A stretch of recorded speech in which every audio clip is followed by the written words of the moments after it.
Hey guys, have you ever had that thought that goes something like this? If I had only started years ago, by now I would be an expert. I would be a crypto billionaire. I would have written that novel or that screenplay. I'd have bowled 300 by now. I'd be fluent in several languages. Have you ever had that thought? I feel like most of us have. But then at a certain age, we kind of think, well, it's probably not going to happen now, right? It's too late. And then the strategy is, well, I'm going to do that for my kid, right? I'll make sure that my kid knows all the lessons that I know, and this way he'll be Superman. He'll start early. Maybe that's why kids today have such busy schedules, right? Because parents want to live vicariously, and parents want to give them all the advantages and have them take advantage of all the things that they did not. I mean, that just kind of makes good sense, right? It's so easy for children to learn things, and it's definitely more challenging to learn things as we get older. Well, during the pandemic, I feel like a lot of people had this idea. Okay, I have a break now, and so I am going to master woodworking or or scrapbooking or whatever that thing is that I'd like to know, but I never really did. So I am not immune from that. I also had that same thought. Of course, I didn't do most of it. I did some cleaning, probably not as much as I should have. Some purchasing of crap, which eventually I discovered I didn't really need. That's not unique to me.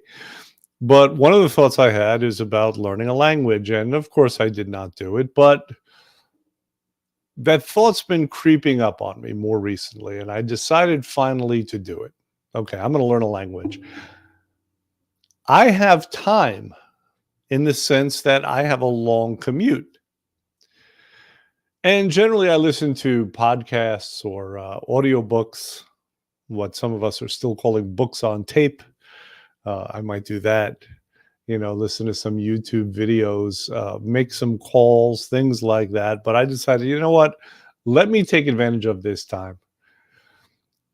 And I did it. I jumped in. The first step was to find an app. Now, a friend of mine had said, you know what? They're doing incredible things with ChatGPT these days. You could actually speak to artificial intelligence and use that as a tool. So, this is one of the good things about technology.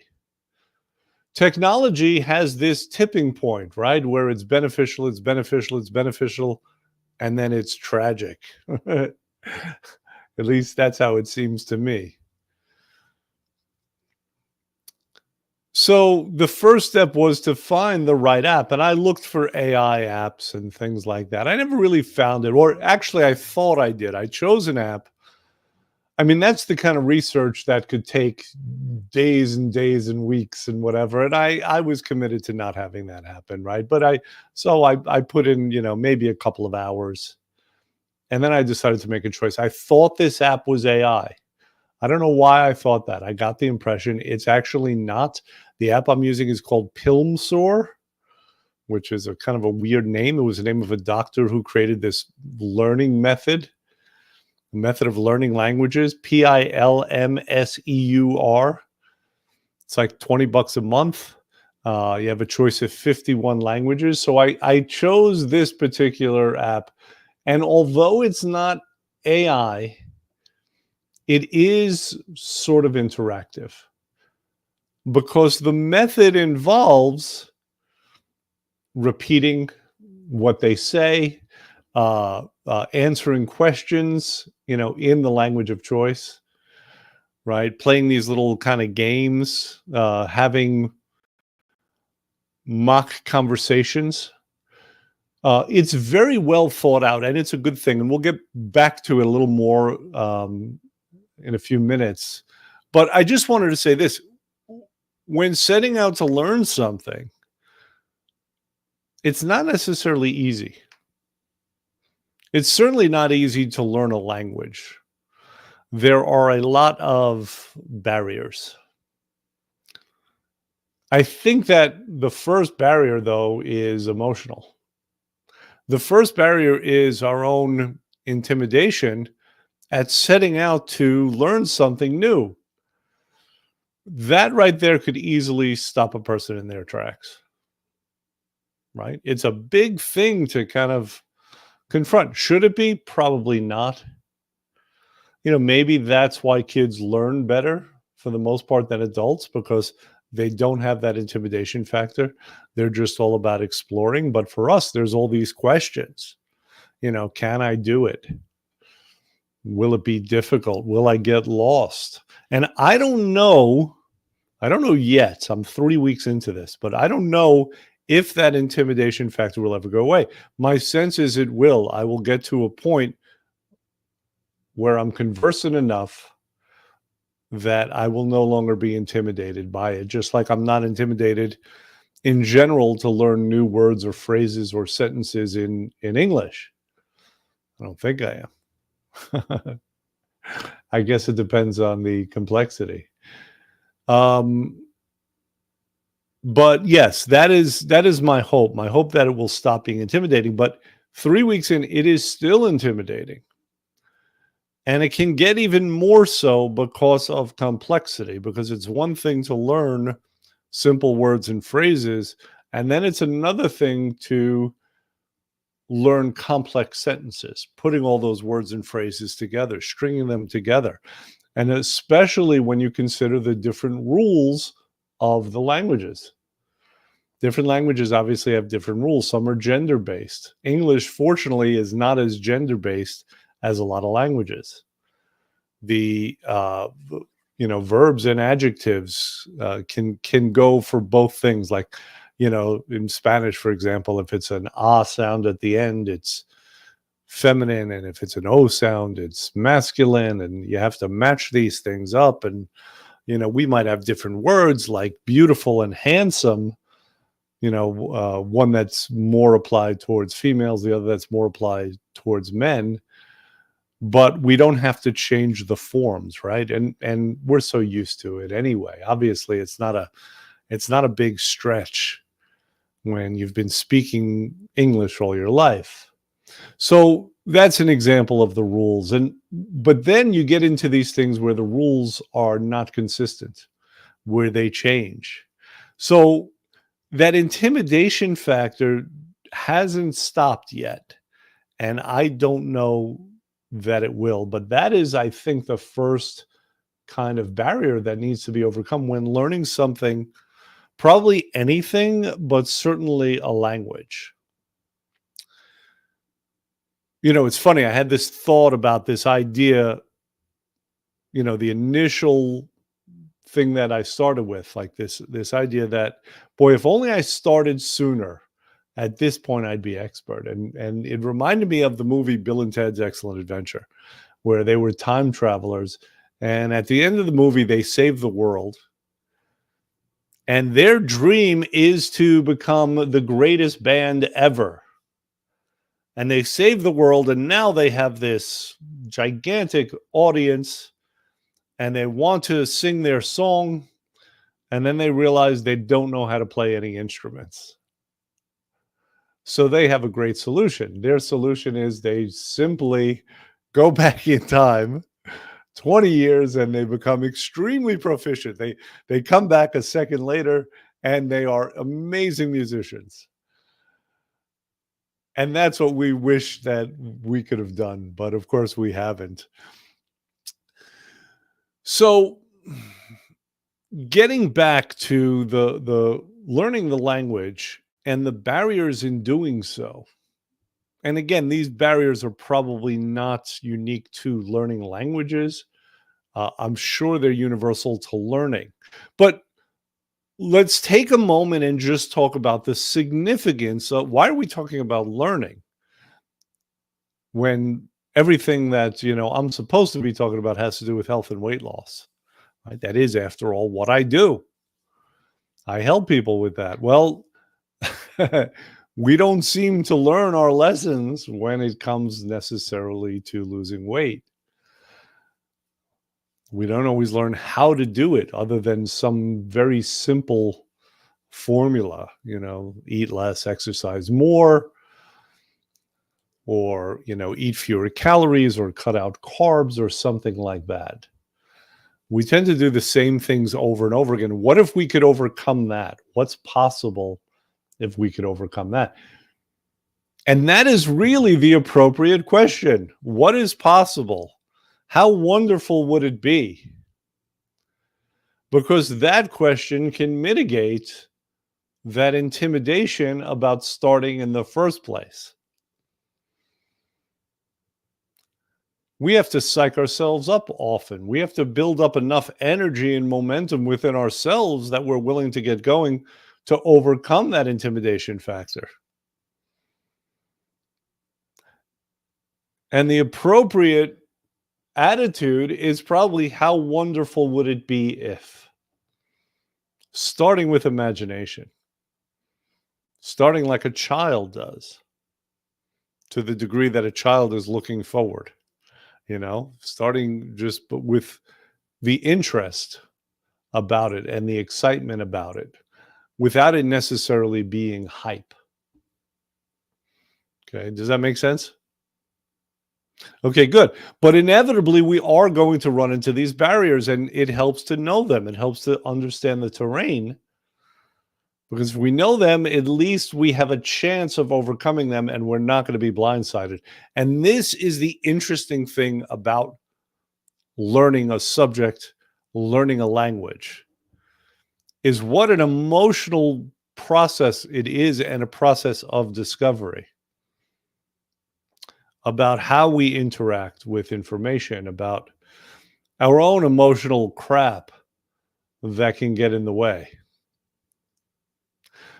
So we first have to have some way to deal with this emotional stuff, what we sometimes call mindset. And we've talked about that in the realm of weight loss, but it's true about confronting anything. It helps to have the right mindset. It helps to understand those barriers and have strategies to overcome them. So once we've gotten past this idea of being intimidated, we actually jump into it, what we're going to find is that the progress is not necessarily linear. And now we run into expectations. And this is a whole subject. I'm sighing as I'm discussing it, because this is a whole subject in and of itself. Nothing will derail us, maybe more than our own expectations. And again, this is something I see daily. This is something I see when people come to me to lose weight. They're on the program. And, maybe first week they lose 7 pounds, and maybe that sets their expectations. Wow, this isn't hard. All I have to do is follow these rules. I'll, lose 7 pounds a week. Now, where does these expectations come from? It might come from that early success. It might just come from nowhere. Who knows where people get these things from? But they can be, if not dealt with, debilitating. In Buddhism, there's an understanding that what causes disappointment is our own desires. Therefore, if we don't have the desire, then we won't have any disappointment. That's a double-edged sword. Getting rid of all your desires. There's got to be some want, right? There's got to be some push, something to strive for and achieve. I'm not saying it's a wrong way of looking at it. I'm just saying it's a double-edged sword. Yes, if we can get rid of our desires, if we can get rid of our expectations, then the chances of us being upset, of us being disappointed, are significantly decreased, significantly less, right? But we're going to run into this, I feel like, in any process of learning. And in any process of growing or acquiring or achieving, especially when it seems so easy at first. We're all naturals often at first. We could all easily understand words, even new words. Now, remembering them, that's a different question. Stringing them together, remembering tenses. Conjugations, remember conjugations of verbs? So, inevitably, our progress is going to slow down. I think it's a very typical pattern when starting anything new for the progress to immediately be like this and then for it to go like this. That's certainly a very common pattern when it comes to weight loss. And there are reasons for it. And sometimes we understand it, sometimes we don't, right? With weight loss, it's pretty typical that a person can lose water at first. And then obviously that'll slow down. But if someone loses 7-8 pounds, in the first week, and our basic program is 6 weeks long, the expectation could be that they're going to lose, let's see, 7 times 6. Well, that's 42. 8 times 6 is what, 56, I think? I hope my math will be good. This would be embarrassing. 48. But that will set our expectations. So we have to expect a fall at one point. And the key is probably how well we do with that inevitable fall. That slowdown that happens when things get more and more difficult. Right? How well do we do it? It's like climbing a mountain, right? At first you have all that enthusiasm. And the air is not too thin, so it's easier. But then once you start going, well, now you're tired and now you're realizing how difficult it is and the air is getting thinner. And there's certainly a tendency at the beginning, the near beginning, to say, okay, I can turn back now. I can stop now.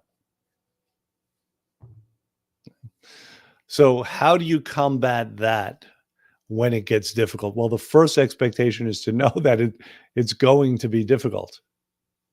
It's going to get more complex. I think that will go a long way towards alleviating that expectation when that expectation is kind of grandiose. This idea that everything's gonna be easy and just come to us and go swimmingly. God, that probably stops more people than anything.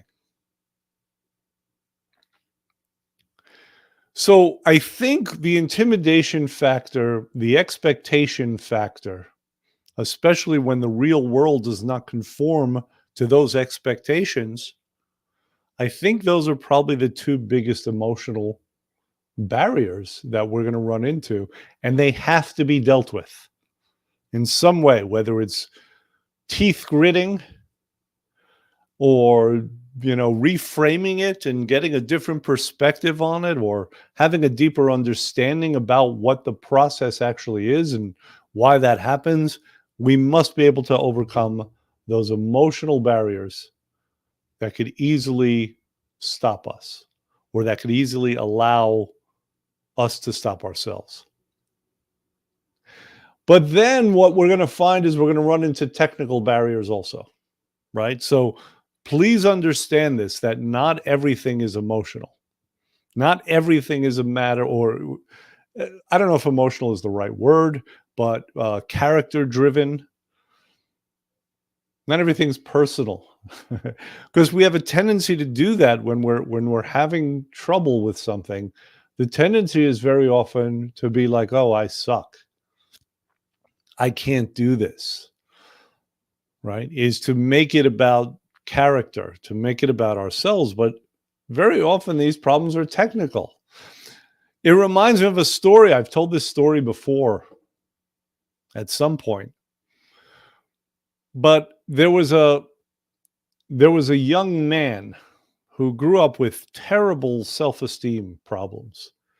It really affected him, right? It affected his ability to operate in the world. It affected his ability to have relationships.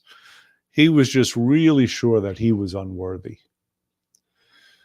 And he was able to trace it back to when he was a child, he was in the hospital. And he was in the hospital for weeks. And what happened was is that his parents would come there and visit him, and then at one point they would leave and he would plead and cry, "Please don't leave me. Don't leave me." And they inevitably would, and he thought he wasn't worthy. Years later, he built up the courage to ask his parents about it. "Why did you leave me? I was crying. I needed you."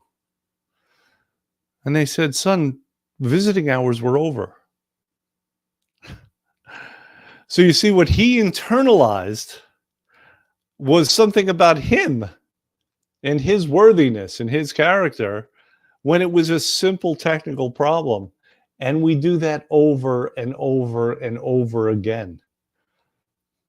I would venture to say that more problems are technical in nature than are about our character. So we have to be able to overcome these technical problems. Now, when it comes to learning, there are certain technical problems. And one of them that you'll see is this idea of complexity that we're talking about. It's one thing to understand the words. You string a bunch of words together to make long sentences and paragraphs. Now, that is difficult. But it becomes infinitely more difficult if a couple of factors are present. So factor number one is if you go to those complex sentences before you really have built up that ability to do that, right? It's like jumping. If you jump to where it's, pretty easy to where it's very difficult, that's too much of a leap, right? That's like when I was young and we went on a ski trip in high school. And after going down the bunny slopes twice, I went up to the Black Diamonds. Okay, so the really difficult, the place where the expert skiers go. So this is actually a true story. It's kind of funny, kind of tragic. A couple of my friends were able to, they were experts. They were able to handle those hills. And then me and this other guy, we were just beginners, and we decided to go up there with them. I don't know. We did well on the bunny slopes, right? After a half hour, we decided to go up to the expert slope. So we go up and we're standing there and we're looking down and we're saying, "Holy shit, we're going to die. We're going to die right now." And my friend's name was Howie, the other beginner. And I was like, "All right, Howie, why don't you go first?" And so he did. I might be experiencing a little guilt here. He did. He went. He started going, and he built up speed. Right? He looked good. Well, it turns out it's not hard to go fast on skis. It's hard to maintain control if you don't know how. So he was flying down. He hit a bump. He crashed and he broke his leg. So, oh my God, I'm going to hell. So he's laying there. He's in pain. I'm further up the hill. It's not like I could. The other guys were there and they went down to him, but I'm further up the hill. I can't even go down to help him out. At least I can't go down quickly because I just saw what happened. Eventually, I started moving. Now, the first thing I did was they had the guys that came to take him down, right? They have these, I don't even know what you call them, ski patrol. So the ski patrol came by and, they're like, uh-oh, we got to take this guy down. And so I kind of made up a little story because I wanted their help also to go down. And I don't remember what I said. I might have said I had a cramp, something like that. And they're like, "Oh, we got to take care of him. You're on your own." So what I eventually did was I just started skiing and falling, right? Every 30 feet. I don't know. And I made it down the hill. Eventually, I made it down the hill. Now, I was not an experienced skier, clearly. So I was not wearing a ski outfit, right? I did not know that there was special ski attire. So I was there, I was wearing jeans. And at one point, I did like a split and I ripped my jeans. So, on top of the fact that I couldn't get down the hill, I inevitably did. It took me so long. Well, I had this hole in my crotch. Uh, and it was cold. So anyway, that is that story. But the fact remains, if you take too big of a leap forward, it's not going to go well. So the smart thing to do now, the nice thing about the app that I chose is that the creators of it were very aware of this. And what they do is they keep on bringing back things, from the past so it's a review, because you forget things, and then going forward becomes more difficult. And they're mindful of that kind of gradual approach that it needs to take. I'm assuming that every app would be like this. It would be horrible if it was not. Any good piece of learning material is going to be aware of this on a subject that's brand new. Now, the other thing is this, and this becomes more apparent when studying language, probably than when studying anything else, but it's the same thing, is that what you find is that if you don't understand the words, then when things build and become more complex, there's going to be blank spaces, right? So when there's a sentence of 15 words as opposed to, a phrase of 2 words, I run, for example, if you don't have a good understanding of the simple words that you're using to build this structure, then the attention goes to what you don't understand. And that creates a blank space. And then it's hard to progress. It's hard to have the structure with the missing pieces. So it's very important in that case. And again, not unique to learning languages. If we go back to weight loss, and what we do here, a specific example is, and health, not only weight loss, but a specific example that we run into all the time is the word hydration. You ask 100 people if they're hydrated or what hydration is, and they're going to say something like, well, yeah, I drink a lot. As if that has anything to do with hydration. Now, it has something to do with hydration, but it's not the definition of hydration. It doesn't matter how much you drink. If you are absorbing nothing, you are not becoming hydrated. And we talk about this a lot in the office.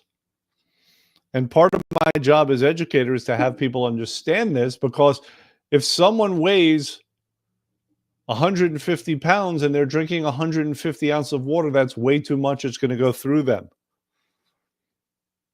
They're not going to become hydrated. And actually, more often than not, they will lose water because of the inability to absorb it. The definition of hydration has everything to do with absorption and very little to do with imbibition, with how much is taken in. I use the word there, imbibition, improper word. Put it out of your mind, right? I don't want to create confusion here. So this brings us to another barrier, which is, I don't even know what the word is. I want to say blockage. Often what a barrier, another barrier to learning is what you already know. What you already know often blocks new knowledge from coming in, right? So when we talk about learning a language, well, the language that you already know and the rules of that language will block you to some degree from learning the rules of this new language. I can't tell you how many times I use the same words for both gender, for the masculine and the feminine, because that's what I'm used to. And it's not like that in every language. Does that make sense? So that kicks in also to my expectations about I should be able to learn it easily, and then I get pissed at myself.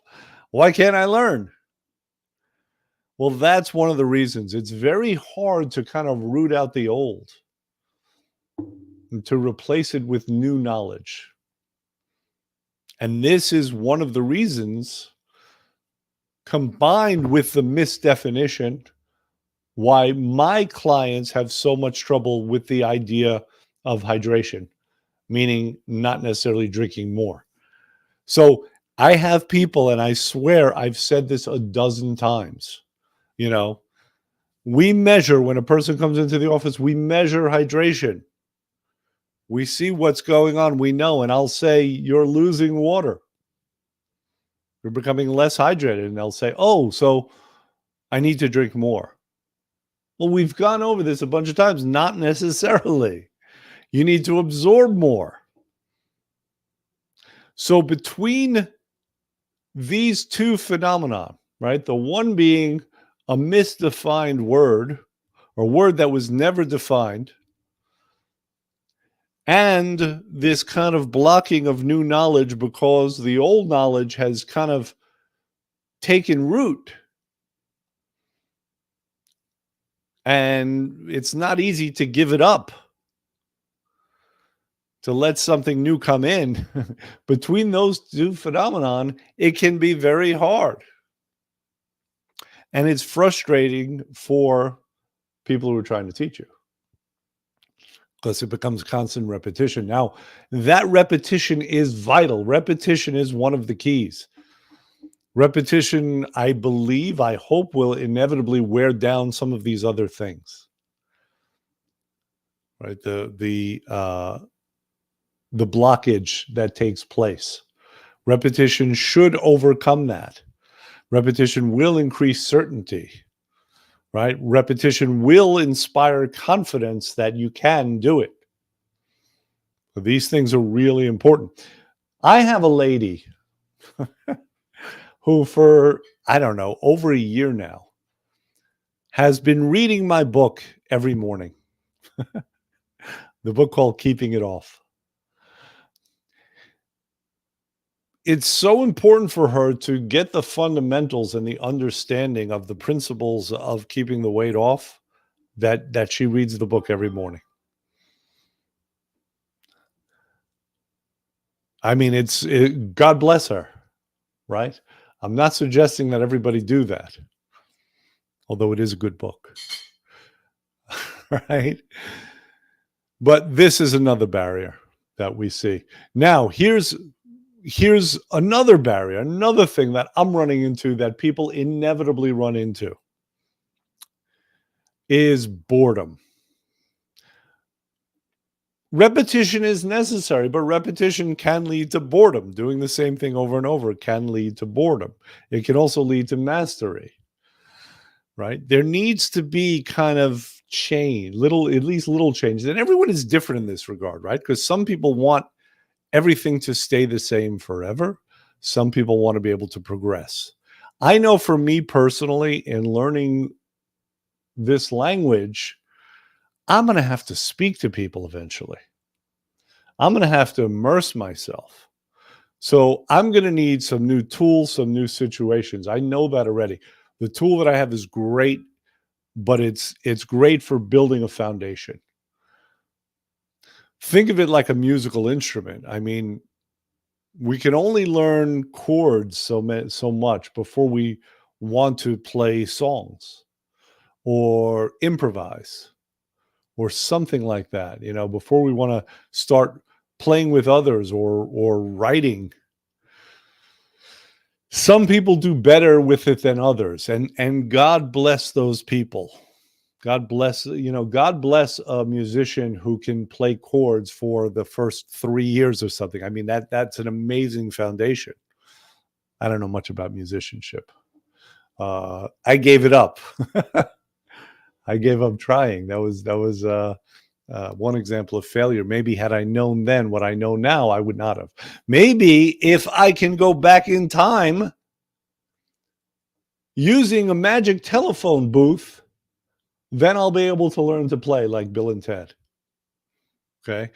But there's an idea of progress or progression that is, I feel, inevitable. To keep it interesting, to keep it alive, right? Eventually, I'm going to want to have conversations with people who can understand me, who can increase my knowledge, right? That's part of the learning process already. Same thing in the realm of weight loss. These are universally true. If you first are cutting out certain things, okay, and you're eating very, very simply, and we do that. We start out with a detox on our programs, on most every program, and you're cutting out a lot. You're cutting out the bad stuff, eating very, very simply, single ingredient foods. Well, eventually that can get boring, and you're going to want to learn how to cook differently. And you're going to want to learn how to combine foods differently. And if you progress, and if you want to progress, well, you might learn how to cook better and healthier and how to shop more effectively, how to read labels. I mean, this would be the natural progression and one of the things that it's going to take to keep interest. If we look at it like a skill, if we look at it like something to learn and not like something to grit our teeth and do, which is another one of the barriers, right? Being forced to do something, feeling forced to do something, doing something you don't want to do will result in rebellion. Right? Anyone could do it. Anyone could do it for a short time, but I feel like eventually that brings about the desire to rebel, to resist. Okay? Feeling like a hostage will not work necessarily for long-term success. So I wonder about myself being 3 weeks in. Will I be able to overcome these things? Will I be able to overcome the boredom from the repetition, from the not progressing quickly enough because my expectations are I should and I want to, and feeling like I have to do it every day? That's how this particular program that I purchased is designed. There's a half-hour lesson every day, right? And already I don't feel like doing it sometimes. Now, the nice thing is that generally once I start it, I'm okay. But there are times I don't just feel like doing it. Starting it is hard. Okay. For this simple little thing. Right.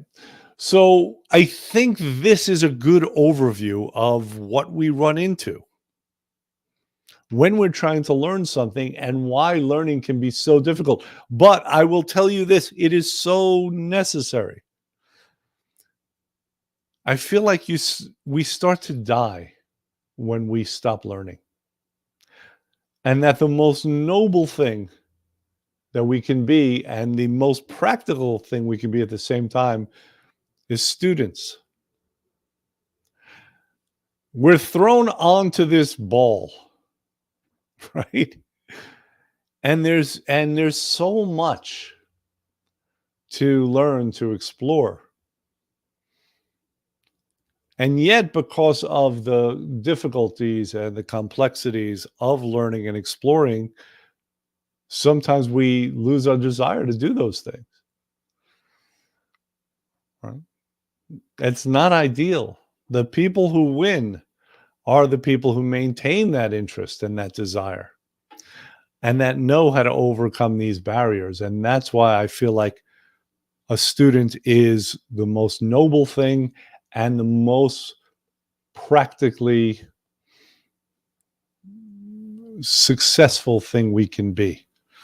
It's the students who run the world. It's the people who can and do learn and who maintain their interest. The nerds. The nerds are heroes now because they know these things that I'm talking about. They've learned these things. And thus they're on another level. So that's it for that subject. I think it's a super important subject. I prattled on for quite a while, but I think if you can get through it, it's interesting and it will be very, very helpful. I'm saying this for those of you who have skipped to the end. All right. Try to do it. It won't hurt.